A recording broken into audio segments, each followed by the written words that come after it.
Anisa ni umukobwa ukora amasuku muri hoteli y'inyenyeri eshanu. Ni hoteli nyine izwi muri kino gihugu. Gusa nyine uyu mukobwa ntabwo ariho honyine akora kubera ukuntu aba afite ibibazo by'amafaranga. Aba afite rwose utuzu twinshi ku buryo kuruhuka ari hafi ya ntabyo. Uyu munsi rero baba bamubwiye ko agomba gukora nyine mu cyumba gihenze cyane muri iyi hoteli. Iki cyumba ni ubwa mbere aba agiye kugikoramo amasuku. Aragenda rero akinjira, gusa nyine aba afite umunaniro rwose, kwa kundi nyine uhagarara maze amaso akifunga ukumva nyine ugiye gusinzira, ariko agakomeza akarwana nyine no kugira ngo ibyo bitotsi bitamufata kubera ko aba agomba gukora akazi kandi akakarangiza. Yinjira rero muri iyi salle de bain nyine cyangwa se muri douche na toilette nyine by'iyi hoteli, maze akinjiramo ahita yitegereza aha hantu maze agatangara atari ko se ubu koko ni ngombwa ko umuntu yagira ahantu hangana gutya h'ubwiherero gusa? Ubu se aha hantu hose ahamaze iki? We nyine yarebaga aha hantu hose maze akabona iki cyumba cy'ubwiherero ndetse na douche, akabona hangana neza neza cyane na aparitema yiberamo. Arabanza akayitegereza rero yumiwe rwose, akora kuri buri kintu cyose ababona ari ibintu bitangaje. Gusa nyine umunaniro ukomeza kumwica. Atangira rero kugenda nyine asukura, ahanagura ibirahuri, ahanagura amakaro, maze mu kanya gatoya bigeraho nyine ajya gusukura hasi ku butaka agiye kuhakuba, maze ntabwo amenya uko bigenze, ajya kumva imbaraga zimushize mu mubiri, amanuka gato cyane, maze akaba rwose umutwe awushyize kuri tuwarete n'ukuboko akwiseguye. Nuko kandi ahita asinzira nyine kuko umubiri we uba wacitse imbaraga bihagije, aba ananiwe cyane rwose mu buryo ubwonko ahari buba butakibashije rwose gusiparuta nyine uyu munaniro.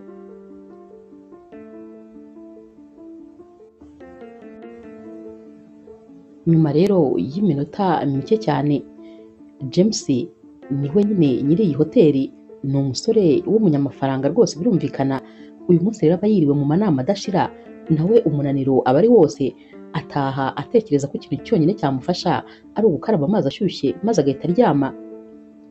Ntabwo rero yirirwa rwose yinjira mu cyumba, ahubwo yinjira ari gukuramo karavati, ariko agenda afungura n'ishati. Aba yumva nyine ikintu cyihutirwa ari ukujya muri douche, aricyo cyamuruhura kuko umunaniro nawo uba ari wose. Yinjira rero yirangariye atanabyitayeho rwose, maze agashiduka yari agiye gukandagira uyu mukobwa, ahita yikanga ati karabaye, uyu se kandi yabaye iki? We rwose abanza no kugira ngo yapfuye kubera ko ahantu aba aryamye birumvikana nyine si ahantu ho kuryama. Amukoraho rero aramunyeganyeza nyine, maze Anisa agahita akangukira hejuru, aba ameze nk'umuntu ufashwe n'umuriro w'amashanyarazi, akanguka adandabirana, ariko kandi ubwenge butari ku gihe habe na gatoya kubera nyine ukuntu aba yikanze. Ahita atangira kugenda akora ku bintu byose nyine kubera ko ntabwo aba ari gutekereza. Ajya gufata ku gikuta akabafasha ikirakrete kikaba kirahanutse kikubise ku bindi bintu, akaba nawe aranyereye akubise ivi ku mazi, akaba anyagiye aha hose. Mbese ahita ahakora noneho ibintu bitangaje ku buryo iyi douche ihita ihinduka noneho neza neza nka pisine neza.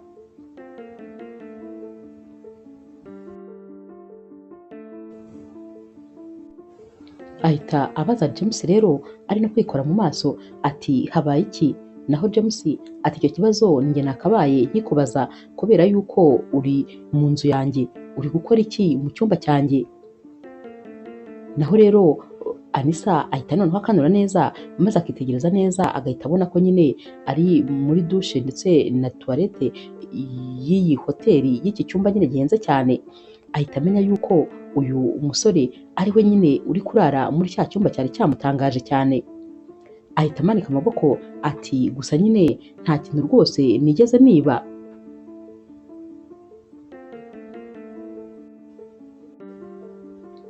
Nizere ko ariko nyine nawe nta kibazo wagize. Naho rero James ati ngira ikibazo muri hoteli yanjye? Naho rero Anisa ahita atangara ati muri hoteli yawe? Ahita yumva ko nyine ibintu bikaze. Ahita atekereza yuko kuryama byonyine muri douche y'umukiriya ari ikosa kandi rikomeye. Noneho byongeye yasinziriye muri douche ya nyiri hoteli. ahita avuga ati karabaye noneho barahita banyirukana, ibintu nyine nakoze ntabwo rwose bibaho.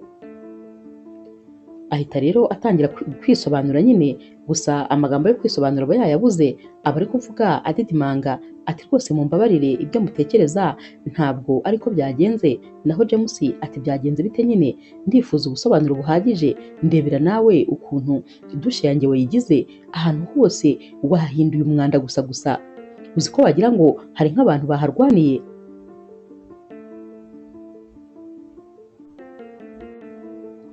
Anisa rero ahita atangira kumubwira ati rwose ndabizi ko ibintu nakoze nyine bitemewe, ariko ni ukuri sinigeze mbikora rwose mbishaka, gusa nyine nakoze cyane cyane, ariko hanyuma rero umubiri ni wo wonyine wankoreye ibi bintu. Nagiye kumva numva nyine imbaraga zinshizemo, ntabwo rwose nigeze njya kuryama mbishaka, gusa nyine ni amasegonda makeya naryamye, mumbabarire ku byabaye byose, ntabwo nari nigeze mbitegura. Umutima we aba ari kwibaza ati uyu musore se agiye kunyirukana, agiye kumbwira ko nta kintu nshoboye, ntari responsable ku kazi kanjye. Naho rero ku rundi ruhande James we aba ari gutekereza icyo nyine yakora, gusa nyine ibyo kumwirukana cyangwa kumubwira amagambo mabi byo rwose ntabwo biba birimo. James rero ahita areba nyine ku ruhande, iruhande rwa lavabo, maze akaba abonye itasi iba irimo kafe, aba ari kumva kafe yahumuye hano hantu hose. Akiyireba rero, akikubita amaso, Anisa nawe nyine ahita akurikira amaso ya James aho agiye, maze akabona ari kureba ya tasi ya kafe.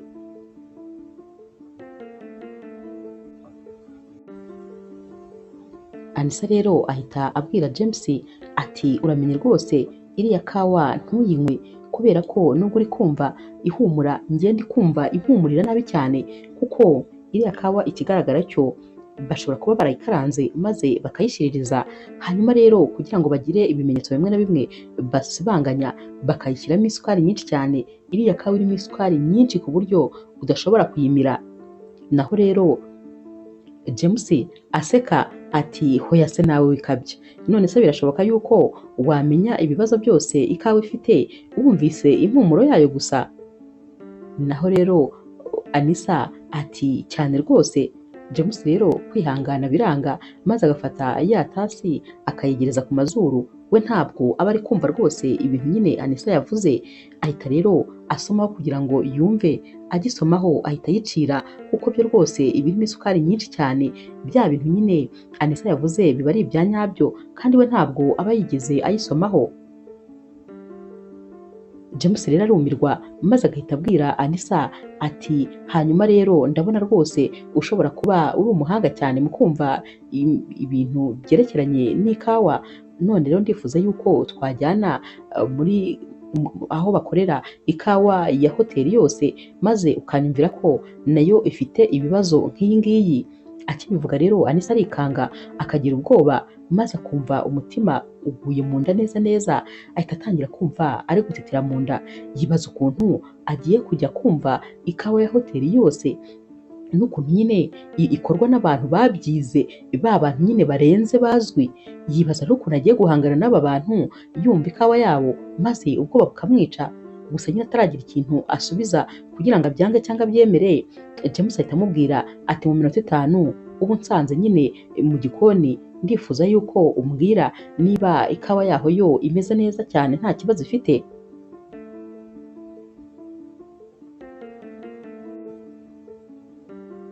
James rero amara kugenda, maze Anisa agasigara atekereza ati noneho ndapfuye neza neza, akazi kanjye rwose ngiye kukabura, ariko ubundi ibi bintu ubu mbyinjanditsemo gute iyo nticecekera singira ikintu mvuga? Ahita rero atekereza ukuntu nyine abantu bari muri kiriya gikoni bakora ikawa ari abantu nyine bafite experience ihambaye, gusa nyine nta mahitamo aba afite, aba agomba kugenda byanze bikunze. Ari kugenda rero agenda nyine yambaye na za uniforme z'abakozi b'amasuku. Abakozi bose rero niwe baba bari kwitegereza. Yinjira mu gikoni, maze agasanga James yamaze kubwira nyine uyu mugabo usanzwe ukora ikawa ko hagiye kuza umuntu ugiye kumwumvira ko iyi kawa imeze neza. Agitunguka rero uyu mugabo ukora ikawa nyine ahita abaza James ati ntumbwire yuko uyu nguyu ari we mwexpert mu byo kumva amakawa, ntumbwire rwose ko ari uyu nguyu, urabizi njyewe nyine mfite experience rwose, ndashoboye cyane, nize amashuri ahambaye mu bintu byerekeranye n'ibyo nkora. Ntabwo rero rwose nkeneye yuko umukozi w'amasuku yaza kumva ibintu nakoze ngo abihe amanota, ntabwo rwose bishoboka. Uyu se yarabyize, abifite diplome. Naho rero Anisa yumva nyine ubwoba bumwishe, agatangira kubira ibyunzwe, ababona nyine ari aho takagombye kuba ari rwose. Gusa nyine ajya gusubiza, maze James agahita amuvugira ati yabashije kumva ikawa mwari mwanzaniye ko rwose itameze neza. Ndahamya ntashidikanya rero ko na hano rwose agiye kunyumvira, niba iya hano imeze neza nta kibazo, nkanamenya rega niba abakiriya banjye ndetse nanjye dufata ikawa yujuje ubuziranenge. Uyu rero umugabo nyine usanzwe uyikora akomeza kuburana ati oya ntabwo bishoboka, ibi ni ukunsebya, ni ukunsuzugura, ni ukuminimiza. Ntabwo rwose bishoboka ko umukozi ukora amasuku ari we rwose mwazana kugira ngo yumve ibintu nakoze niba ari ibya nyabyo. Naho James ati ariko ntabwo urumva ngewe ikibazo ufite, niba ntacyo wikeka se ufite ubuhe bwoba? Nyine nta kibazo niba ibintu byawe ubizi neza ko bimeze neza, ubwo nyine muhe iyo kawa yumve, arambwira ko bimeze neza nta kibazo. Ndumva udakwiriye guhangayika.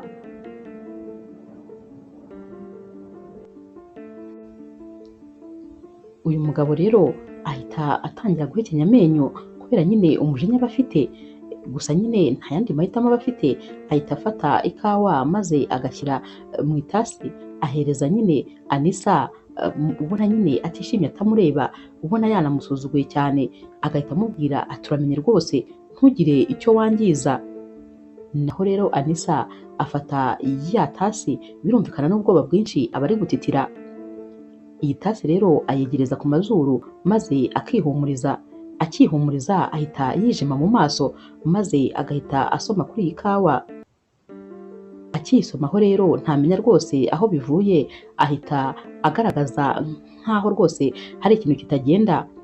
Ajya kumva rero atabitekerejeho rwose ku cyo agiye kuvuga, ati iyi kawa rwose ntabwo imeze neza habe na gatoya, kubera yuko birumvikana ko wagira ngo impeke zayo barazikaranze cyane, irarura birenze ibikenewe, bitari ibisanzwe rwose. Kandi ibi bintu bibaho gusa iyo izi mpeke bazikaranze cyane kandi ku muriro mwinshi, kugira ngo rero babashe gusibanganya ubu burure bwayo budasanzwe, bashyizemo isukari nyinshi cyane. Naho uyu mugabo usanzwe nyine ukora iyi kafe, birumvikana ko aba yumvise ko rwose atangiye kuvumburwa. Ahita rero yongera agafata nyine agahuza amaboko, akamera nk'uwipfumbase, ubundi agakomeza gufatanya amenyo. Ahita abwira Anisa ati ariko ibyo ntacyo bivuze, kubera yuko bishobora kuba byatewe n'uburyo nyine ikawa yateguwe, atari ukuvuga ngo ni uko nyine ibyo byose byabaye, ahubwo ari uburyo yateguwemo.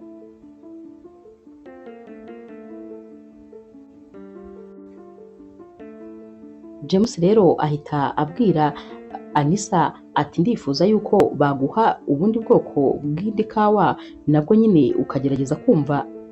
Birumvikana uyu mugabo uri kuzikora we rwose aba yijimye cyane. Ahita ategura indi kawa maze akamuha iyindi tasi. Akiyimuha rero nanone Anisa arayihumuriza maze agasomaho. Ahita rero abwira nyine James ati iyo iratandukanye, iyi rwose imeze neza cyane. Birumvikana yuko uko bayikaranze ndetse rwose n'impumuro ifite n'uburyohe ifite birajyanye cyane, ndetse noneho n'isukari bayishyizemo n'ibyo rwose, mbese imeze neza cyane. James rero ahita ahindukira akareba wa mugabo ukora amakafe ati ibintu se Anisa avuze ni ibya nyabyo? Naho rero uyu mugabo arabanza agahumeka nyine, birumvikana akiruhutsa, maze agahita asubiza ati yego ibintu rwose avuze ni ibya nyabyo, ntabwo yigeze yibeshya. James arumirwa, naho rero Anissa we nawe ahita yiruhutsa kuko nibura aba yumvise ko nyine ibintu avuze ari ibya nyabyo, abatekereza ko yaramuka avuze ibitari byo yari agiye kubura akazi ke. James rero ahita amubaza ati hanyuma ko numva rwose uri umuhanga muri ibi bintu, wabyigiye hehe, wabikuye hehe? Naho Anissa ati rero ni papa wanjye wajyaga abinyigisha kuko yari afite cafetaria, yari umuntu rero w'umuhanga mu byerekeranye no gukora nyine amakafe. Yahoraga rero anyigisha nyine ibyo kumenya impumuro y'ikawa, maze nkaba namenya ibiyikoze n'uko imeze. Nagiye rero rwose mbyiga buhoro buhoro, gusa nanone ntabwo najyaga ntekereza ko naba mbizi.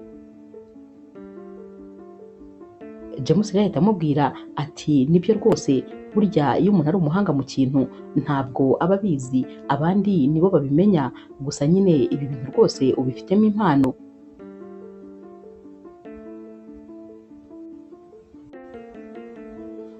James rero ahita abwira nanone Anissa ati nkurikije ngewe ubuhanga ufite, ndifuza ko wanyumvira n'ibyo kurya byo muri iyi hoteli niba bimeze neza. Noneho wa mugabo ahita yenda kwiyahura ati hoya rwose ntabwo ibi bintu bishoboka, ekipe yanjye yose y'abatetsi ni abantu babyigiye kandi mu bihugu byo hanze, bafite amadiplome rwose ahanitse, sinumva ukuntu rero uyu mukobwa ari we waza kumva nyine uko ibyo kurya batetse bimeze. Naho James ati nahereye kare mbikubwira, niba ntacyo wikeka kandi wiyizeye mureke nyine abyumve, si ibintu byoroshye se? Naho rero Anissa ubwoba buramwica, akongera kumva mu nda neza ibintu biri kwiruka kubera ubwoba. Ahita abwira rero James ati ndabyumva rwose, ikawa yo nta kibazo, ariko ibyo kurya ntabwo rwose nabishobora kubera ko ntabwo nigeze niga ubutetsi, ntabwo ndi umushefu, sintekereza ko rero nabishobora. Naho rero James ati hoya nta kibazo rwose, bigerageze, nkurikije ubuhanga ufite mu kumva impumuro y'ibintu ndetse no kumva gubi yabyo ukamenya ibigenda n'ibitagenda, ndakubwiza ukuri nabyo rwose bigerageze ntacyo bitwaye.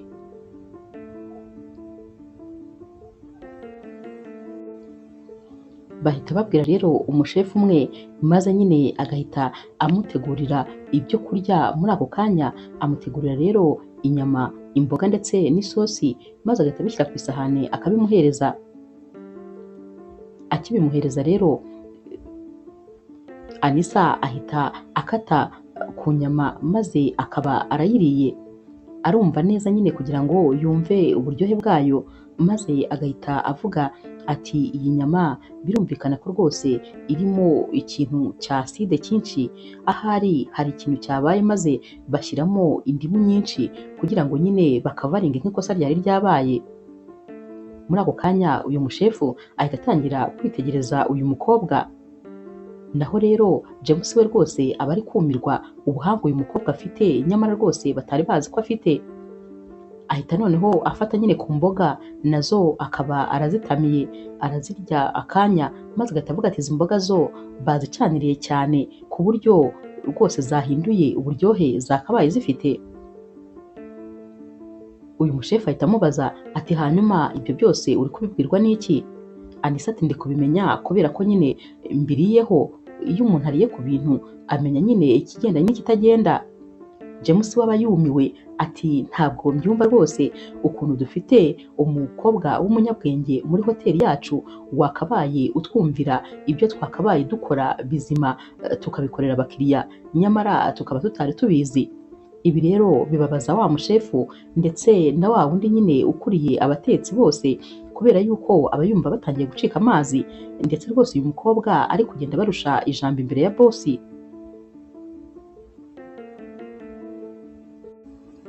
James rero arongera akabaza nyine uyu mushefu ati ibi ntavuze nibyo? Naho uyu mushefu ati yego rwose ntabwo yibeshye, gusa birumvikana abisubiza nyine n'ubwoba bwinshi. James ahita ahindukira maze akareba Anissa, ahita amubwira ati rero guhera aka kanya uhinduriwe akazi, ubu ngubu ugiye kujya ukorera mu gikoni, ugiye kudufasha kugira ngo nyine tubashe rwose kwameriyura ibyo kurya twajyaga dutegura, kubera ko birumvikana ko ibi bintu byose ubifitemo ubuhanga. Hanyuma rero wadufasha rwose maze igikoni cyacu kikaba icya mbere muri aka gace. ndifuza ko nyine ibintu byose rwose wabimfasha maze bikajya ku murongo. Anisa akibyumva ubwoba buramutaha maze akibaza ukuntu umukozi ukora amasuku noneho yaba agiye gukora mu gikoni. Gusa muri aka kanya ni ijambo rwose aba abwiwe n'umuyobozi na nyiri iyi hoteli.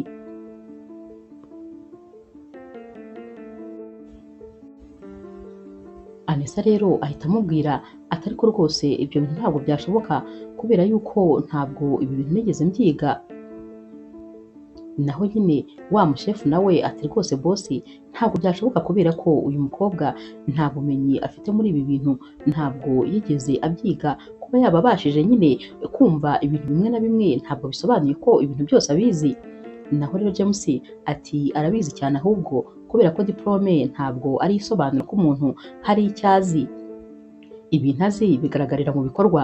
Ikigaragara ko cyo rero uyu mukobwa ahubwo ararenze cyane rwose. Ntabwo namutakaza kuko ndabona ko azamfasha ibintu byinshi. Ubwoba rero rwose buba bukomeje nyine kugenda bwica Anisa kuko aba yumva ibintu bari kumushyiramo atazabishobora kubera ko atari ibintu bye.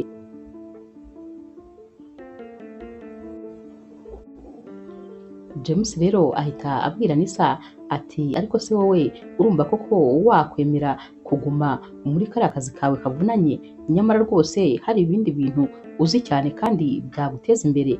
Naho rero Anisa ahita atekereza neza maze koko agasanga akazi akora ni akazi k'imvune cyane. Gusa kuva yabaho nta muntu wari warigeze amubwira ko hari iyindi mpano yaba afite uretse uyu munsi nyine aba abwiwe ibi ngibi.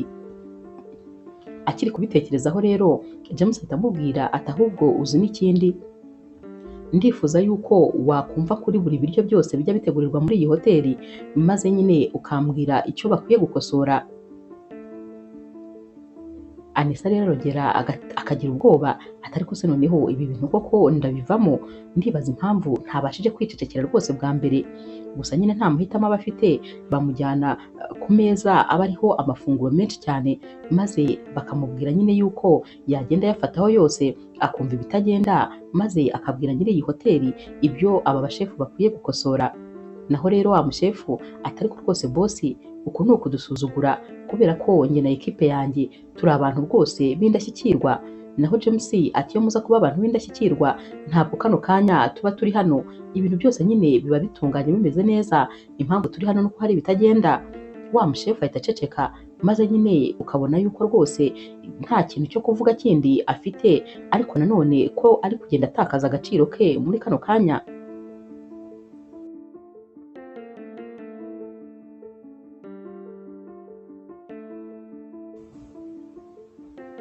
Anisa rero afata furushete maze akajya nyine ku isahani ya mbere. Birumvikana wa mushefu aba ari kumwitegereza ariko ari hirya gatoya. Anisa agitamira ahita avuga ati ibi byo kurya byari bimeze neza ariko iyi sosi bashyizeho iraremereye cyane, wagira ngo ahari irimo fromage nyinshi cyangwa se irimo creme nyinshi. Ni ukuvuga ko nyine iyo sosi bifasha cyane mu buryo budasanzwe. James rero we aba ari kwitegereza uyu mukobwa maze akajya amwenyura kuko rwose aba yumiwe impano uyu mukobwa afite.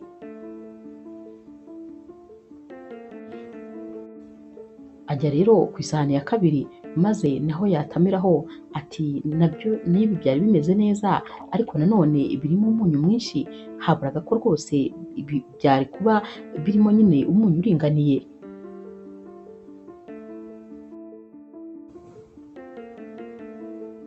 Agera rero ku bya gatatu maze agahita avuga ati iyi nyama rwose yari iri hafi gushira. Ati naho mu isosi ho rwose ibirungo mwashyizemo n'isosi wagira ngo ntabwo byigeze bihura, ntabwo rwose biri ku rugero rumwe. Urarya nyine ugahita wumva ibirungo byose birimo ukumva ko rwose bitahuye n'isosi neza. Naho rero wa mushefu umujinya uba wamaze kumwica maze agahita avuga ari kuvuga nabi cyane ati biroroshye nyine kuvuga ibitagenda, ngaho niba uri umuhanga tubwire nyine icyo twakora kugira ngo ibyo bintu byose noneho bibashe kujya ku murongo bimere neza. naho James ati ushatse kuvuga ko rero ibintu byose ari kuvuga ariko bihagaze? Uyu mushefu arabanza agaceceka akabura nyine ikintu avuga, ariko aba agomba gusubiza bosi uko byagenda kose. Ahita amubwira ati yego rwose ibintu ari kuvuga byose niko byagenze, kubera ko ibi byo kurya ari wowe wabitetse aba azi nyine ahagiye nyine aho byagiye bipfira.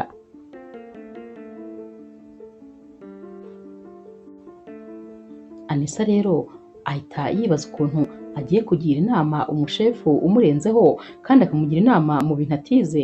Gusa nyine akiri kubitekerezaho biramucika, maze akaba aravuze ati ku isosi ya mbere ikintu cya mbere nyine ni ukugabanya creme ndetse ukagabanya nyine na fromage ugashyiramo nkeya ugereranyije n'ibipimo by'isosi wakoze, naho nyine ibindi ni ugufata inyama ukaziteka, ariko nanone ukaziteka uzegereye kandi ukaziteka ku muriro uringaniye maze ntizishaka gushirira, ukagabanya umunyu.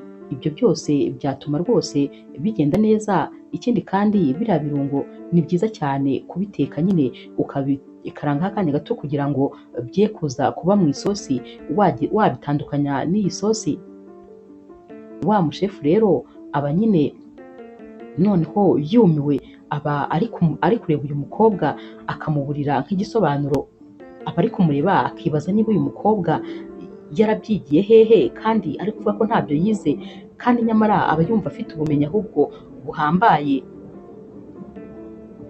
Naho James we birumvikana rwose aba yumiwe, aba ari kwitegereza uyu mukobwa atamukuraho amaso.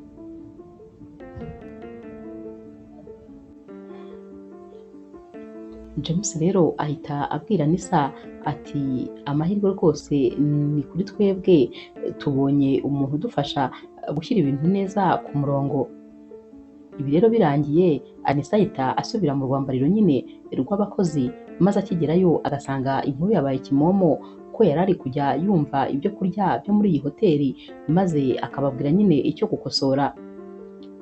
Abakobwa rero b'inshuti ze nyine bahita batangira kumusimbukira bamuhobera bati cyakoze ni ukuri urarenze.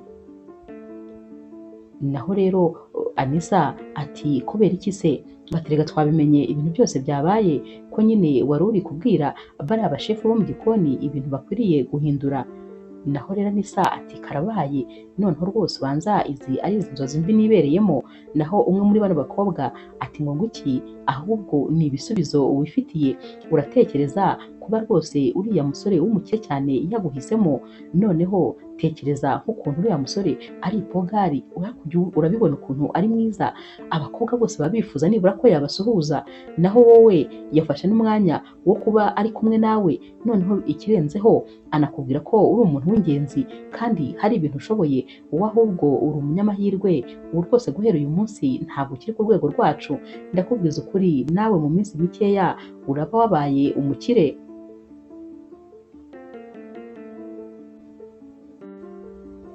Uyu munsi rero Anisa ntabwo aba yigeze rwose akora akazi ke gasanzwe, kubera ko aba yiriwe nyine muri ibyo ngibyo. Aragenda rero agiye gufata ibintu bye maze ngo yitahire, akimara kubifata agiye gusohoka ahita yumva akamesaje kuri telefone ye, yareba agasanga ni nimero nyine atazi. Baba bamwandikiye rero ati ejo mu gitondo duhurire muri resitora ya hoteli, kubera yuko niho akazi kawe kazatangirira. Ahita yiyandikaho rero ko nyine ari James shefu, ari James nyiri iyi hoteli umwandikiye. Akibibona aratitira, intoki zigatitira maze akananirwa kumusubiza, gusa nyine ahita amubwira ati yego nzaba mpari. Mu gitondo rero arazinduka maze nyine akaza ku kazi. Uyu munsi ntabwo aba ari bwambare ya myenda y'abakozi b'amasuku, gusa nyine biba bitangaje kuba uyu mukobwa utarigeze rwose amenywa n'umuntu n'umwe muri iyi hoteli kandi ahamaze igihe, kubera ko aba yarakoraga nyine akazi gasuzuguritse, ariko uyu munsi aba ari kujya yivuganira noneho na nyiri iyi hoteli wa nyawe. Abantu bose baba bari kumutangarira, nta wundi muntu baba bari kuvuga uretse uyu mukobwa, niwe kiganiro kiba kiri muri iyi hoteli. umukobwa ugiye kujya yumva ibyo kurya biri buze kuribwaho n'abayobozi, ibyo kurya kandi biri buze kuribwaho n'abaperezida n'abandi bantu nyine biyubashye b'icyubahiro. Uyu mukobwa aba asimbutse ama etaje rwose menshi cyane kugira ngo agere aho aba ageze uyu munsi. Muri iki gitondo rero aragenda maze akaba yicaye nyine ku meza ari gufata agakafe. Naho rero James nyine araza akahamusanga maze nawe agahita yicara nyine ku yindi ntebe bari kurebana. Birumvikana Anisa rwose aba yabaye nyine undi muntu, ntabwo aba akiri wa mukobwa usanzwe. James rero ahita amubwira ati hanyuma rero nkurikije ubuhanga ufite ndifuza yuko ari wowe wazamperekeza kubera ko ngiye kujya nyine i Paris kandi nyine ngomba kwitwaza umuntu uzamfasha kumva nyine ibyerekeranye n'ubundi n'amafunguro kubera ko hano hantu ndahashaka nyine isoko ryo kuzagaburira abayobozi. Ubwo rero nkeneye umuntu uzagenda maze akanyumvira amafunguro atagira nyine atafite ikibazo, ya mafunguro nyine atunganye neza ku buryo nyine nzayajyana bakajya kumva uko ameze, ku buryo byanze bikunze bagomba guhitamo hoteli yacu kuko bazumva nta defo n'imwe ifite kandi nyine nta wundi muntu nabishinga uretse wowe kuko ndakwizeye. Anisa rero ubwoba buramutaha ati ndapfuye neza neza, tekereza yuko ntaranarenga rwose muri karitsiye ntuyemo none ngo ngiye kujya i Paris noneho njye kumva ku byo kurya bizaribwa n'abayobozi, ubu se koko ibyo bintu nzabishobora? Naho rero James ati wikwirirwa rwose ubitindaho, ubwo bushobozi nabukubonyemo, niyo mpamvu nyine ari wowe nahisemo kuzamperekeza kandi ibi bintu bizaguhindurira ubuzima. Rero rwose bitekerezaho neza maze tuzajyane.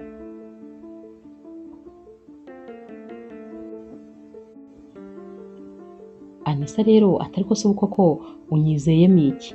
Yenda nshimye ko nabashije kumva ibyo muri iyi resto y'iyi hoteli kuko byo rwose ndabimenyereye, ariko se gute nzajya mu kindi gihugu noneho nkajya kumva ibyo kurya by'abamiliyoneri by'abayobozi? Urumva koko ibyo bintu nabishobora? Naho James ati wikwirirwa ubitindaho, nyine ndabizi ko wabishobora, ibindi se byo mbere ntabwo wambwiraga ko utabishobora ariko byarangiye byose ubishoboye.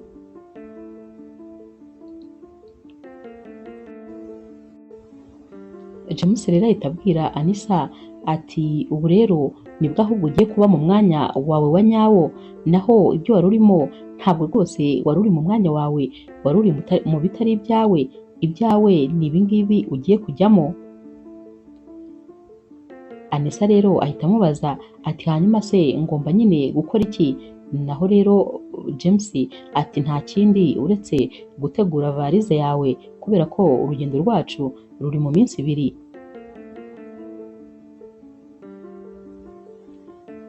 Uyu munsi rero Anisa rwose ataha ari kwibaza niba ibi bintu ari ibya nyabyo cyangwa ari inzozi ashobora kuzakanguka, kubera yuko aba yumva ari nka filime, aba ari kuvuga ati ibi bintu birarenze ku buryo rwose bishobora kuba atari ibya nyabyo.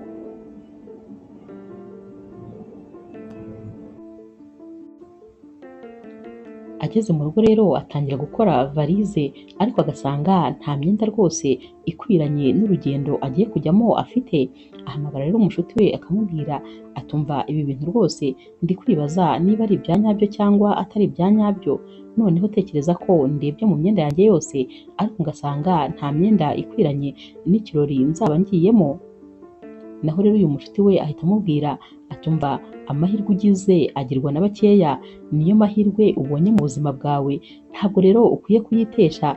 Gusa nyine mfite rwose amakanzu amwe kandi yabasha kujyana n'ibyo bintu, nayaguha rero nta kibazo. Naho rero rwose Anisa we aba akiri kwibaza niba koko akwiriye kujya aha hantu, aba yumva ameze nk'umuntu utarafata umwanzuro. Abibwira rero uyu mushuti we ati ndumva ni ukuri ntazi rwose uko bimeze. Naho uyu mushuti ati ntacyo gutekereza ufite, ntukareke amahirwe yawe ngo agucike kuko burya amahirwe aza rimwe mu buzima. Anisa koko yumva ibyo uyu mushuti we avuze ari ibya nyabyo, maze nyine agahita amubwira ati ahubwo mbabarira unshakire nyine ayo makanzu maze uyanzanire. Iminsi ibiri rero irashira, maze nyine Anisa agafata varize aragenda rero akajya kuri hoteli, maze umushoferi akaza kubatwara kugira ngo abageze nyine ku ndege bwite y'uyu mukire. Bakigeraho Anisa arayitegereza maze akinjiramo imbere, akiyikubita amaso areba nyine ukuntu harimo intebe, harimo ibintu byose by'igiciro, maze agahita abona irenze kure rwose ya hoteli akoramo. Yibaza niba iyi ari indege cyangwa se ari hoteli ahubwo yindi irenze, ahari nyine ifite inyenyeri ziri hejuru y'eshanu.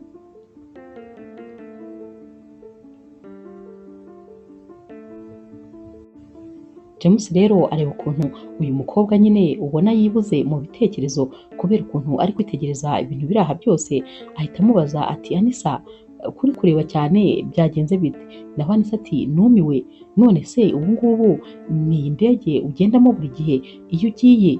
Naho rero James ahita amwenyura ati cyane, turabona se atari ibisanzwe? Naho Anisa ati ibisanzwe, ati ni ibisanzwe nyine kuri wowe kubera kuba bimenyereye, njyewe ndi kubona ibi bintu nyine wagira ngo rwose nibyo mu nzozi, wagira ngo ni bya bintu tujya tubona mu mafilime. James none araseka maze akenda gupfa ati hoya rwose ibi birasanzwe, ubu se hari ikintu gitangaje uri kubona hano? Anisa we rero aba ari gukora kuri buri kintu cyose, aba yumiwe nyine. Anisa rero ahita abwira James ati uzi ko neza ugenda umeze nk'umwami? Naho rero James aterega ntabwo kera ari gutya byari bimeze, ntabwo nanjye navutse nyine iyi ndege nyifite, bigitangira rwose nagendaga nyine no muri bisi nk'abandi bantu bose, ariko najyaga ntekereza ko umunsi umwe ibi byose nzabigeraho, najyaga ntekereza ko ubwo buzima nari icyo gihe buzahinduka. Naho rero Anisa ati none se ushatse kuvuga ko nanjye ubuzima bwanjye bushobora kuzahinduka?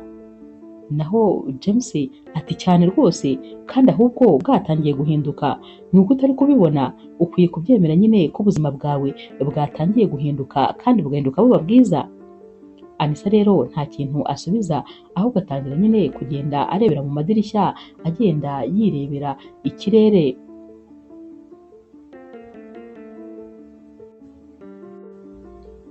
Mu kugera rero aho bari bagiye, bakigera nyine imbere y'iyi hoteli baba bagiyemo, Anisa yitegereza iyi hoteli maze akumirwa. Yari azi yuko aribo bafite hoteli irenze izindi, nyamara iyo arayireba akabona ni ingoro neza neza, aba ari kwibaza ati se ubu ngubu ni hoteli nayo? Ababona nyine itangaje cyane. Bakinjira rero abantu bose ba hano baba bazi neza cyane James, ariko uyu mukobwa bari kumwe ntabwo baba bamuzi. Bose rero baba bari kwibaza nyine kuri uyu mukobwa. Anisa agerageza kwirengagiza rwose aya maso aba ari kumureba, ariko ntabwo biba byoroshye. Mu kanya gato rero ajya kubona akabona umukobwa ufite imisatsi myiza cyane, wambaye neza nyine imyenda y'igiciro, wambaye inkweto za hotaro z'udusumari, ari kugenda nyine ahonda izi nkweto. Aza rero ari kubasanga maze agahita abwira James ati James, ntabwo rwose nari nzi yuko uri buze, noneho ikirenze ntabwo nari nzi ko uri buze uherekejwe, uyu se ninde? Naho rero Anisa atarasubiza, James ahita amubwira ati yitwa Anisa, ni umukozi wanjye. Uyu mukobwa rero ahita avuga ati ubona nyine yabisuzuguye. Muri kano kanya Anisa rwose aba ari kwiyumva nyine nk'umuntu usuzuguritse hano hantu aba ari, nk'umuntu uciye bugufi, nk'umuntu abantu bose baciye amazi, kubera yuko aba ari no kuhabona nyine abantu bamurenzaho cyane. Nta muntu n'umwe aba ari kubona ngo maze abone bari mu rwego rumwe.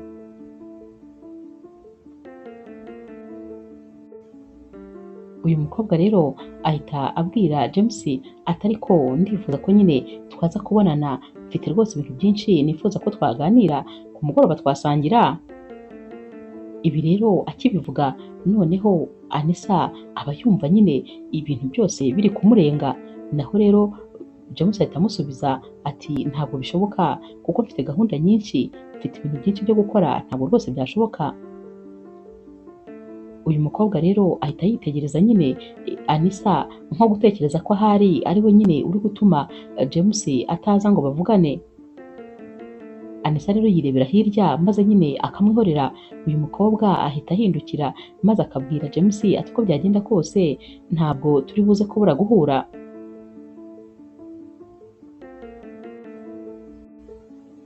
Akimara kugenda rero Anisa ahita abaza James ati uyu muntu se ninde? Naho James ati yitwa Olivia, ni umuntu nyine tuziranye kera. Anisa ati none se ni umu ex wawe? James ati yego, bisa nk'ibyo rwose. Naho Anisa atazi rwose impamvu bimuteye, ariko yumva kino gisubizo nyine kimukoze nk'ahantu, aba yumva nyine bimubabaje kandi ntabwo abazi impamvu bimubabaje.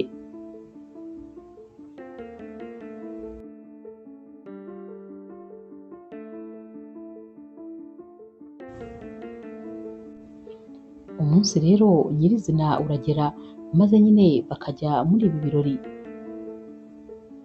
Bakigerayo rero Anisa nyine aba yihagarariye ari kwitekererezaho ukuntu ari hagati y'aba bantu bose, aba ari kureba abantu bamukikije akabona ni ukuri ntabwo rwose azi impamvu ahari. Ajya kumva rero akumva ijwi hirya rya Olivia ati Anisa umeze neza? Naho Anisa ati yego.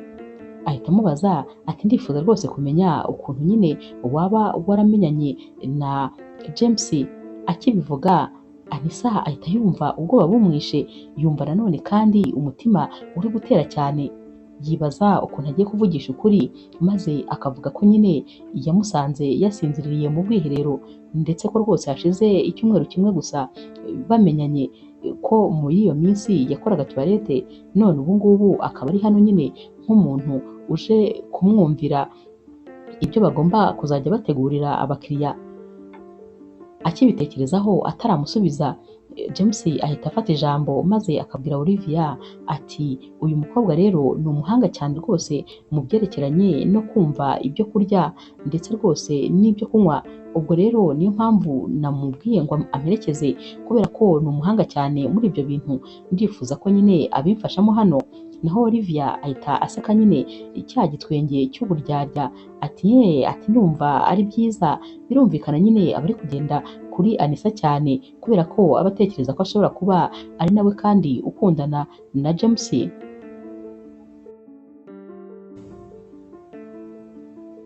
Mu kanya gato rero James ajya kuvugana nyine n'abagenzi be, naho Olivia ahita aprofita nyine abonye yuko Anisa asigaye wenyine, maze agahita aza akamubaza ati Anisa ngo uzi kumva nyine ibyo kurya? None se ibyo bintu wabyimenyereje mu yihe hoteli, ni iyihe resto ikomeye waba warakozemo? Anisa rero atekereza nyine ukuntu agiye gusubiza, akumva nyine naramuka avugishije ukuri n'ubundi ibibazo biramuvukira, dore ko nyine abakobwa benshi ndetse n'abagore bari hano bose baba bamuteze nyine amatwi kugira ngo bumve ubusobanuro bwe. Anisa rero ahita amubwira ati ntabwo rwose ibyo bintu nabyize, ariko nyine mfite impano nyine iri naturere, niyo mpamvu James yambonyemo ubushobozi maze akansaba nyine ko ibyo bintu najya mbimufashamo. Naho Olivia rero mu kubimuca intege ahita amubwira atumva ariko rwose urababaje, buriya ntabwo abagabo nka James ntabwo bajya bakora ikintu nta mpamvu bafite, byanze bikunze buriya rwose hari impamvu agufiteho, ushobora gusanga nyine hari iyindi nyungu azakubonaho nyuma.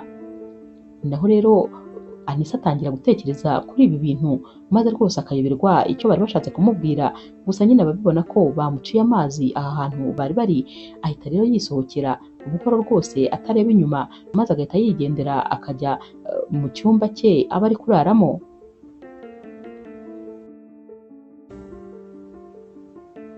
Mu kanya rero Anisa yumva umuntu akomanze maze agahita asanga ni James. Anisa ahita amubaza ati wari ubizi ko ibi bintu byose bizambaho? Naho rero James ati cyane rwose nari mbizi. Anisa ati kubera iki se wanzanye hano? James ati nyine nari mbizi ko rwose uri umukobwa w'umunyembaraga kandi ko nubasha guca muri bino bintu ukabasha rwose kwikura imbere y'aba bantu, kuko nari mbizi yuko byanze bikunze nibabona turi kumwe bizaba ibibazo kubera ko bose baba bashaka ko naba ndi kumwe nabo. Ubwo rero nari mbizi neza yuko nubasha kubicamo uzaba wamaze gutsinda. Naho Anisa ati hanyuma se nintabasha kubicamo cyangwa nkaba numva ntakeneye rwose gukomeza kurwana n'ibi bibazo nzakora iki? Naho James ati niwumva nyine utabikeneye nta kibazo uzisubirira mu rugo, ariko ndabizi neza ko atari byo ushaka, ndabizi kandi yuko rwose ni ibi ngibi wabicamo kandi neza cyane. Naho rero Anisa nawe ari gutekereza ahita yumva rwose atagomba wa mugani gucika imbaraga, kubera ko James aba ari kumubwira ati nyine ugomba kwereka abantu bose ko ushoboye, aho uri ariho wakabaye uri, ntugatume hari umuntu uguca amazi, ntugatume kandi hari umuntu ukubwira ibyo ashaka, kubera yuko uri umukobwa w'umunyabwenge cyane, ibintu ukora urabishoboye kandi nyine ugomba kwihagararaho. Naho rero Anisa ahita yumva imbaraga rwose zimusubiye mu mubiri, maze akumva ko rwose akwiye guhagarara kigabo, nta muntu n'umwe ukwiye kumuca intege.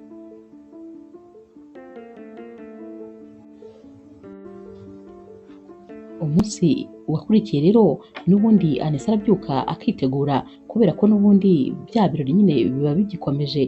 Arambara neza maze ari kumanuka amayesikariye ajya muri sale, abona abantu bose bari kujya bamureba maze bakajujura, abantu bose nyine bari kujya bongorerana, baba abakozi baba abakiriya, bose rero baba bari kuvuga bati dore nyine umusheri wa James uriya nyine niwe yazanye, ngo niwe basigaye bakundana kandi nyine ni umukozi we.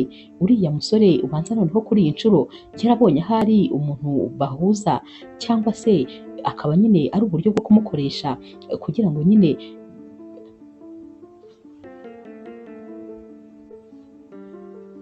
ahaze ibyifuzo bye, ariko mu by'ukuri batari mu rukundo. Abantu nyine baba bari kugenda bavuga amagambo agiye atandukanye. Akibyumva rero Anisa ahita yumva acitse intege, maze rwose akumva nyine abuze ikintu cyo gukora. Ahita ajya gushaka rero James aho aba yiyicariye yibereye muri telefone ye.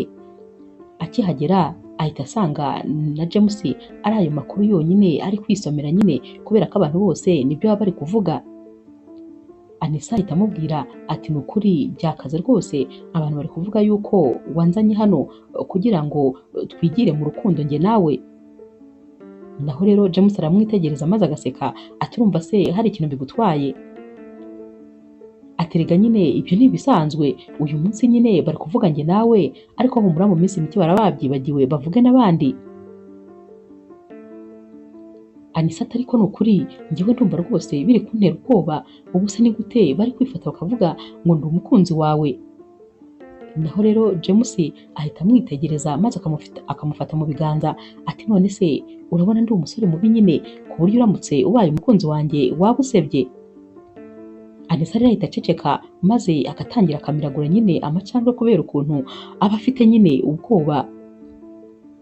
James akomeza kumwitegereza mu maso maze agahita amubwira ati ariko ngewe ahubwo ndumva ibintu bari kuvuga wagira ngo basomye mu mutima wanjye, kuko nyine jyewe ndagukunda kandi nyine ndifuza yuko banabivuga ari ibya nyabyo, ntibabivuge nyine batubeshyera. Njye ndagukunda rwose, ndifuza yuko waba umukunzi wanjye ahubwo nyine bizwi. Ahita rero amukurura akamuhobera, birumvikana ntabwo Anisa aba ari kunyeganyega, aba ameze nk'igiti ibintu byamucanze. James rero arongera akamureba mu maso akamubwira ati ariko ndeba, urabona njye nawe turamutse dukundanye hari ikibazo cyaba kirimo? Anisa rero ubwoba buramwica maze agahita ahaguruka akiruka akajya mu cyumba akifungirana. Noneho aba yumva nyine ibiri kumubaho noneho birenze ibyo bavugaga, kuko nibura baba babivugaga atari ibya nyabyo. Noneho uyu musore we aba agiye kuririra asanga rwose nta n'icyo bimubwiye. Aragenda rero maze akajya yireba akikorakora agatekereza ukuntu yari ari kumuhobera n'ukuntu yari ari kumusekera, maze akajya avuga ati none se ubu nta kintu bimubwiye rwose kuba baba bari kuvuga yuko akundana n'umukobwa umukorera, umukobwa noneho uciye bugufi nkanjye, n'abari abakobwa bose baba bari hano bamushaka bashaka ko bakundana. gusa nyine akomeza kubitekerezaho maze hashira akanya akamwenyura kubera yuko nawe nyine aba yumva aya magambo uyu musore yamubwiye amushimishije, nubwo nyine aba amuteye ubwoba kubera ukuntu aba abona nyine uyu musore ashakishwa n'abakobwa kandi barenze cyane.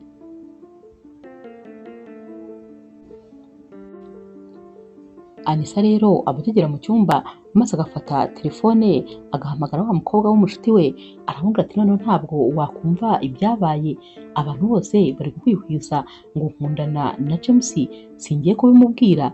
Maze ahita ambwira ko ankunda koko bya nyabyo, yampobereye maze ubwoba buranyica, ndakubwiza ukuri noneho ndumva nabuze ahantu ndigitira, ndumva nafata indege nkigarukira. Naho uyu mukobwa w'inshuti ye ati ariko rwose nawe witangira kunsebya, kubera iki se ufite ubwoba? Naho Anisa ati uzi abakobwa bose bashaka James, tekereza noneho haramutse hagize umuntu umenya ko ari ibya nyabyo koko ibintu bari kuvuga. Naho uyu mukobwa atumva uri umunyamahirwe ahubwo cyane, wikwita kuri abo bakobwa kubera yuko niba James ari wowe yahisemo kubwira yuko ari wowe akunda, ni ukuvuga ko abo bakobwa bose barenzeho bigutera ubwoba kuko urabarenze cyane, amahitamo ye ni wowe.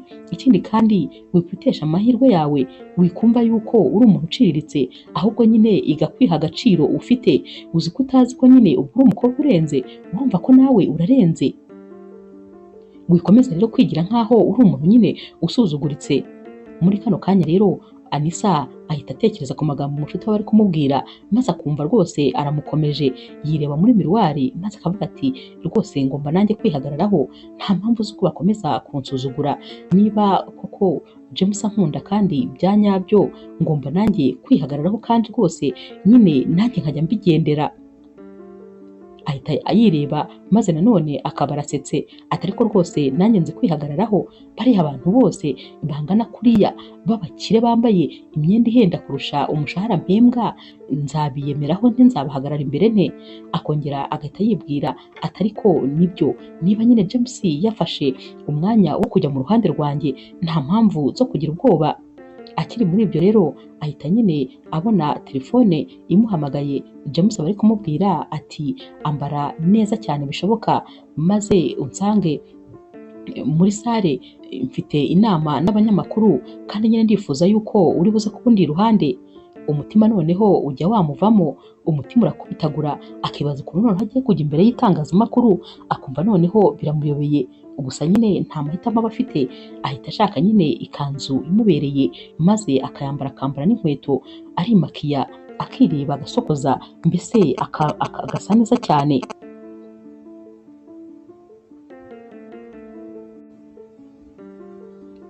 Anisa agitunguka rero ahita asanga James yamaze kugera nyine kuri stage ari kuvugana n'abanyamakuru. Ahita afata ijambo maze akababwira ati numvise hari ibihuha byinshi mufite muvuga yuko nshobora kuba narazanye Anisa kubera yuko nyine hari izindi nyungu mufiteho bwite kurusha uko yaba rwose ari umunyamwuga. Gusa nyine ndashaka kubabwira ko uyu mukobwa ni umuhanga cyane, nta shuri yenda yigeze yigamo ibi bintu, nta nubwo yigeze akora ahantu harenze, ariko uyu mukobwa ni umuhanga mu buryo butangaje kandi nyine afite ubuhanga bw'umwimerere. Uyu mukobwa azi kumva uburyohe n'ububihe bw'ibyo kurya n'ibyo kunywa kurenza undi muntu uwo ari we wese. Ndababwiza ukuri uko muteraniye hano, ndabizi rwose harimo abahanga mu byerekeranye no kumva uburyohe n'ububihe bw'ibyo kurya, ariko rwose ngaho nihagire ugerageza maze ahangane n'uyu mukobwa, bumve nyine uburyohe n'ububihe bw'ibiryo, nihagira ubasha kumutsinda, ndababwiza ukuri ndahita nemera ko rwose nshobora kuba narazanye umuntu utabikwiye, ariko ndabizi neza ari mu mwanya mwiza rwose wo kubemeza mwese. Anisa acyumva ibi bintu ubwoba buramwica, gusa nanone akumva ni byiza ko nyine bosi we agerageje kumvikanisha ko ari umuntu ushoboye, ataje hano nk'umukobwa yitwaje wo kuza kuryamana nawe nk'uko babivugaga. Gusa nanone ubwoba buramwica kuko nyine abatekereza ati ibi bintu nibaramuka babikoze maze nkabasha gutsindwa, sinumve nyine ububihe n'uburyohe bw'ibyo kurya bagiye kumpa, biratuma izina rya James riseba. Ariko nanone ngomba kubikora kuko sinakwanga kubikora. hahita rero haza nyine umushefu rwose wiyemera cyane, maze agahita avuga ati njyewe ndashaka kumubaza koko ibyo bari kuvuga ni ibya nyabyo, urashoboye cyane ku buryo nta byo kurya na bimwe utabasha nyine kumva ikigenda n'ikitagenda? Naho rero Anisa ati cyane rwose.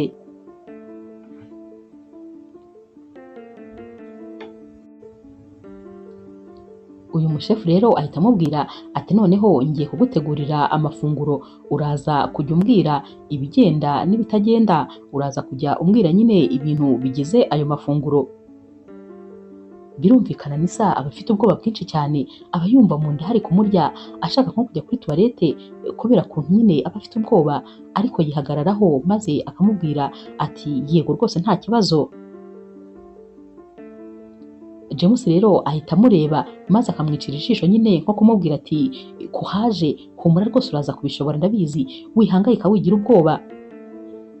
Anisa ahita yumva nanone akomejwe nyine n'uko kuntu James aba amwiciye ijisho, kuko aba amenya nk'ikintu amubwiye.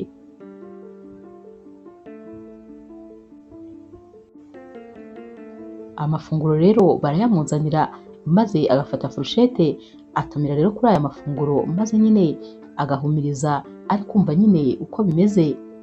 Hashira akanya gatoya maze agahita amira nyine ibi byo kurya, ahita abwira uyu mushefu ati ibi byo kurya bimeze neza cyane, ariko nyine harimo rwose akantu katagenda. Naho rero uyu mushefu ati hanyuma rero ni iki wumvise kitagenda? Anisa ati numvise ko nyine muri iyi sosi ushobora kuba wakoreshejemo wayini itari ikwiye gukoramo. Iyo uza rwose kuba nyine wakoresheje iyi wayini yindi akayimubwira izina, byari kuba byagenze neza cyane.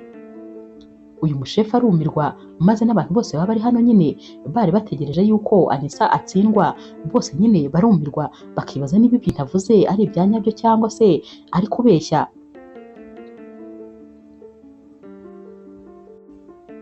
James rero ahita areba nyine uyu mushefu ati none se ibyo avuze koko ni ibya nyabyo, iyo wayini niyo wakoresheje? Abantu bose baba bategereje igisubizo, kuko baba bifuza ko igisubizo nyine kiri buze gitandukanye n'ibyo Anisa yavuze. Naho rero uyu mushefu ahita avuga ati yego nibyo rwose, kubera ko wayini twagombaga gukoresha yahindutse ku munota wa nyuma, kuko iyo twagombaga gukoresha tutayibonye maze dukoresha iyo yindi. Ibyo avuze rwose ni ibya nyabyo. Anisa rero ibyishimo nyine bihita bimutaha muri we, akiruhutsa ati nibura iki kizamini ndagitsinze. Abantu rero bose baba bari hano barumirwa, bakumirirwa ukuntu uyu mukobwa nyine afite ubuhanga, gusa bose baraceceka maze ntihagire n'umwe wongera kuvuga. Naho James nawe mu mutima we ariruhutsa, ariko we nyine n'ubundi aba yari asanzwe yizeye rwose ubuhanga bw'uyu mukobwa.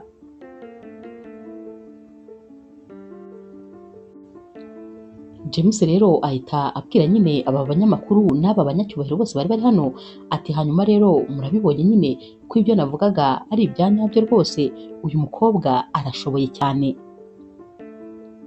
Ibi rero birarangira maze nyine Anisa agahita agenda akajya mu cyumba cye.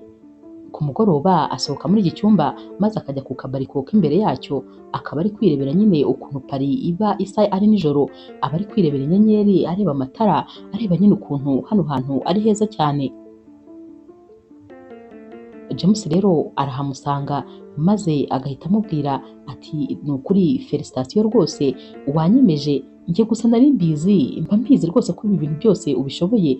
Ndakubwiza ukuri ubushobozi ufite ntabwo rwose wabumenya, ariko njye ndabizi uri umuhanga cyane, ntihakagire umuntu n'umwe ugukanga. Niko nakubwiye, jya wihagararaho, aba bantu bose urabarenze, ufite impano irenze kure cyane rwose iyabo. Naho rero Anisa ahita nyine yumva nanone yumva akomeye, maze akumva koko akwiye rwose gukomeza kwihagararaho. Gusa nyine arahindukira maze agahita ahobera James, ntamenye uko bigenze, maze bakaba barasomanye.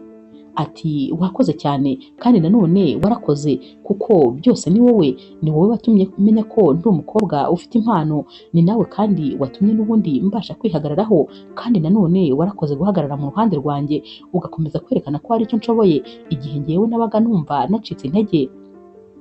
naho James rero we ntabwo aba ari kumva ibyo uyu mukobwa ari kuvuga, ahubwo aba ari kwitekerereza ibibaye, ari kwitekereza nyine ko bamaze gusomana.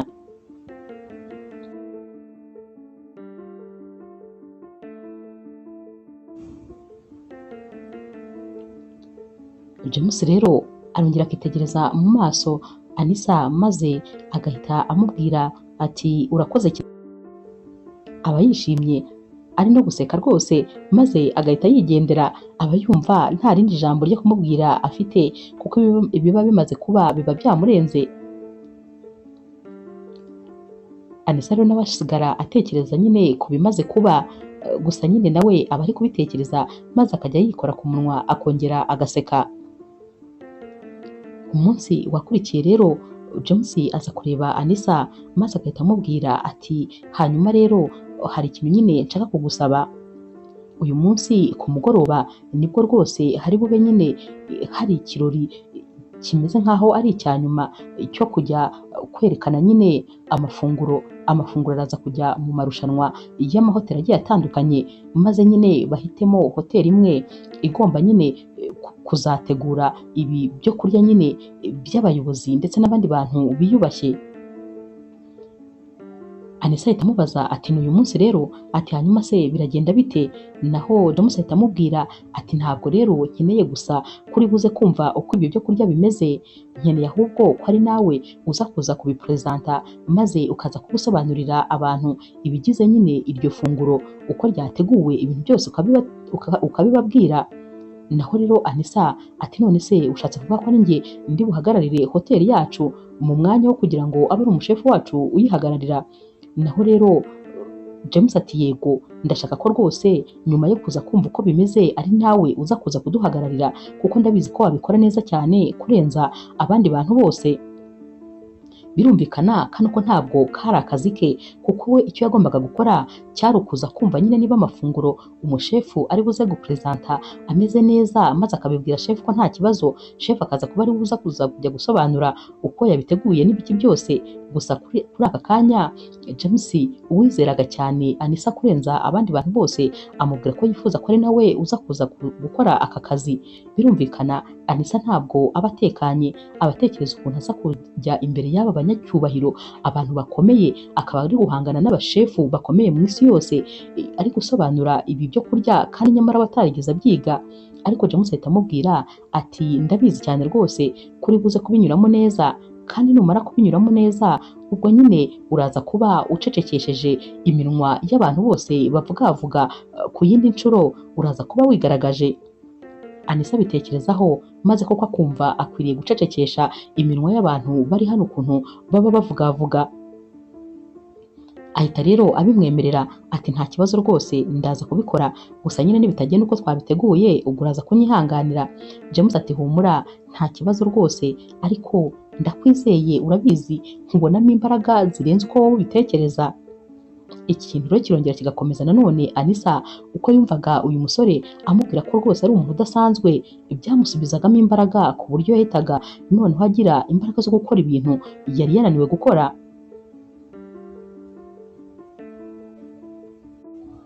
Ku mugoroba rero haragera maze nyine bakajya muri sale.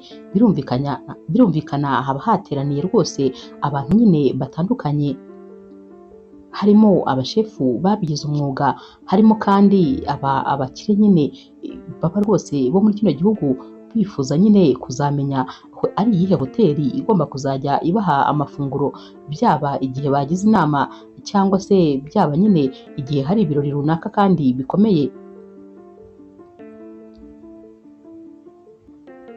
Abantu rero batandukanye baba bagiye nyine bazana amafunguro atandukanye.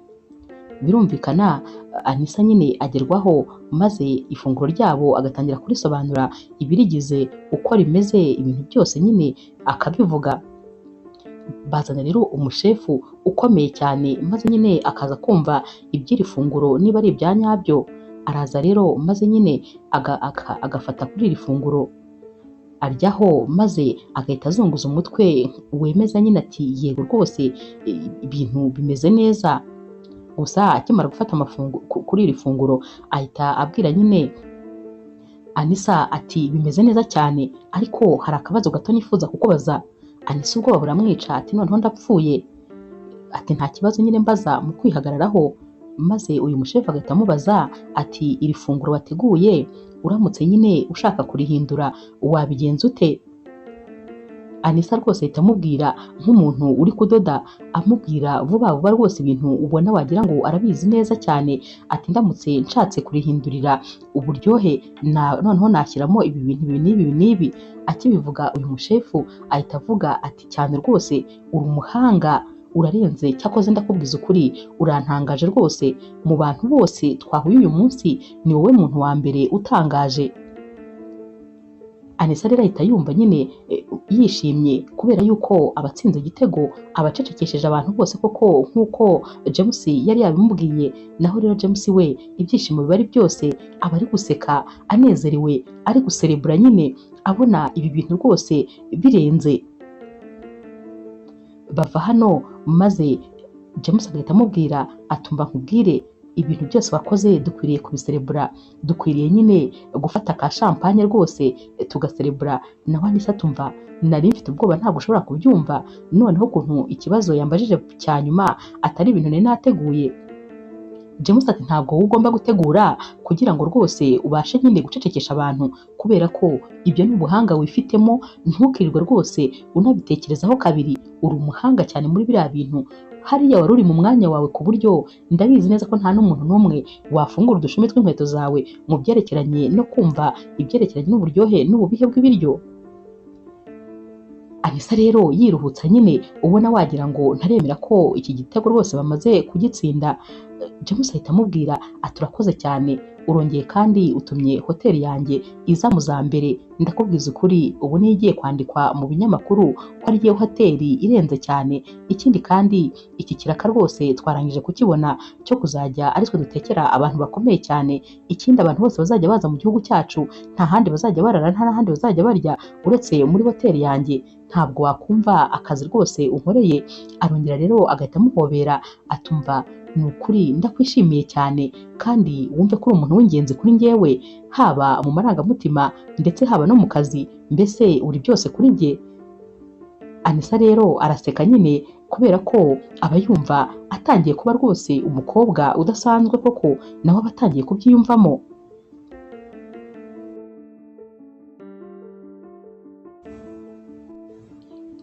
James rero abaza Anisa ati kandi ubu wabona uri kwibaza ikigiye gukurikira? Anisa ati wagira ngo rwose wasomye mu mutima wanjye.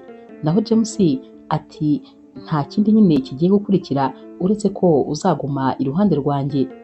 Naho rero Anisa atabitekerejeho rwose kuri iyi nshuro noneho aba yamenye umwanya we wa nyawe, ndetse aba azi neza yuko rwose kuguma iruhande rw'uyu musore ntako bisa. Ati yego rwose ndabyemeye, gusa nyine nzakomeza ngushimire kuba waranyizeye igihe nta muntu n'umwe wanyizeraga.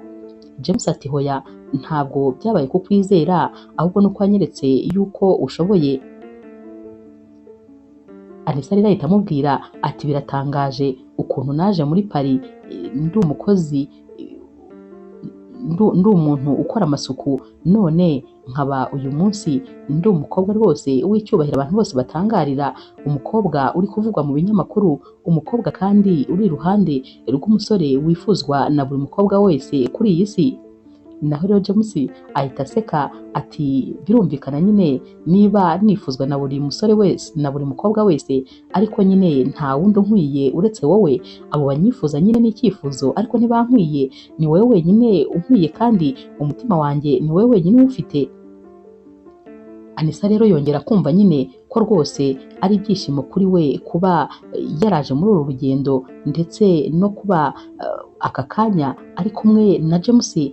James ati humura, ndumva ahubwo ntagikeneye rwose no guhisha ko ngewe nawe dukundana. Ndumva nyine isi yose ikwiye kubimenya kubera yuko ntacyo guhisha gihari.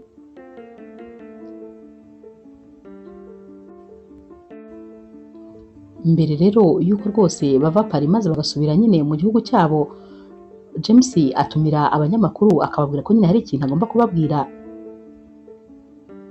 Ahamagara rero kandi na Anisa maze nyine akazi kamusanga muri sale. ahita asanga nanone abanyamakuru kandi bateranye, amuhamagara rero kuri stage maze akamusangayo. James rero amufata ku rutugu maze akabwira abantu bose bari bari hano ati impamvu rero mbahamagaye nagira ngo rwose mbabwire ko uretse no kuba uyu mukobwa ari uw'igiciro cyane, ari umuhanga cyane, uyu mukobwa ni nawe wabashije kwigarurira umutima wanjye, ndamukunda cyane cyane rwose mubimenye ntabwo ari ibihuha. Uyu mukobwa niwe buzima bwanjye, uyu mukobwa niwe mwuka mpumeka, uyu mukobwa ni byose kuri njyewe, ndamukunda cyane rwose mbivugiye imbere yanyu. Birumvikana nyine isoni ziba zamwishe Anisa ari gutekereza ukuntu noneho isi yose igiye kubimenya. Ahita rero amureba maze akamubwira ati Anisa ndagukunda cyane. Naho rero Anisa ahita amubwira ati nanjye ndagukunda. Abantu bose rero baratangara maze nyine birumvikana Olivia we rwose ibi bintu ntabwo abyishimira habe na gatoya, kuko nyine ababonye ko noneho abuze rwose James bya burundu kandi n'ubundi aba yaramubuze kera ariko yaranze kurekura. Noneho rero ubu ngubu nta kindi kiba kiri kuvugwa mu isi yose, ni urukundo rw'uyu musore w'umukire cyane ndetse n'uyu mukobwa. Ibinyamakuru byose niyo titre biba biri kwandika. Gusa kuri iyi nshuro nta kintu biba bibwiye James kuko aba yifuza ko isi yose ibimenya, ndetse Anisa nawe aba rwose yamaze kwiyakira, cyane cyane ko uyu musore abamukunda kandi yishimiye ko rwose nta muntu n'umwe utabimenya. Barongera rero bagafata urugendo maze bagasubira mu gihugu cyabo. Hashira iminsi mike maze James akabwira Anisa ko yifuza ko nyine basohokana bakajya gusangira ku mugoroba. Anisa rero yambara neza maze James akaza kumufata. Bari mu modoka bagenda rero Anisa ababona ameze nkaho rwose icyerekezo bari kujyamo akizi, ariko nanone akongera akabitekerezaho akumva ntabwo akizi neza. Baragenda rero maze bakagera imbere nyine ya cafetaria. Anisa yitegereje neza ahita abona iyi ari ya cafetaria yari ya papa we kera, bari barayitaye nyine barayibagiwe, yaramezeho ibyatsi yarabaye ukuntu. Gusa kuri iyi nshuro ayitunguka akabona yabaye nshyashya, barayisannye barayivuguruye, nyine bongeye kuhakora cafetaria nziza cyane y'icyitegererezo. Akibibona ahita afata intoki maze akazishyira ku munwa nyine hafi kuvuza induru, ariko akifata ku munwa kugira ngo ataza kuyivuza. Amarira atangira gushoka y'ibyishimo maze agahindukira akabaza James ati hano hantu wahamenye gute? Naho James ati namenye ko iyi yari cafetaria ya papa wawe, ndetse menya ko aricyo kintu cy'igiciro wari ufite, ko rwose mwayikundaga, kandi namenye yuko ubu ngubu ubumenyi bwose ufite bwatangiriye ahangaha. Nifuje rero ko nayitunganya maze nkayiguhaho nk'impano, ntabwo rwose ukwiye gutakaza umurage nk'uyu nguyu.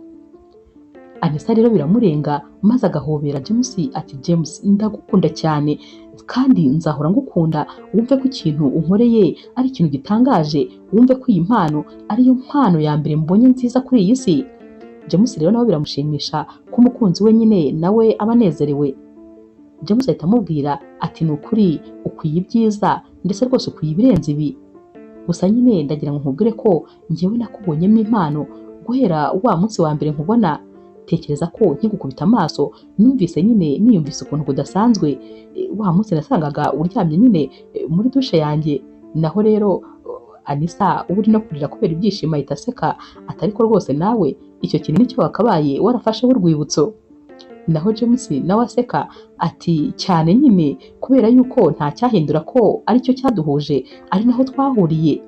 Gusa guhera uriya munsi nkubona rwose nahise numva mu mutima wanjye ntazi ikintu gihindutse. Sinigeze menya ko ari urukundo rwari ruvutse uriya munsi, ariko nyine uyu munsi nibwo mbizi neza yuko ari hariya urukundo rwavukiye. Kuri iyi nshuro kandi ni ubwa mbere rwose niyumvise maze nkumva nzi icyo nshaka. Ni ubwa mbere namenye ko rwose umukobwa turi kumwe ari uwa nyawe kandi ariyo mahitamo yanjye.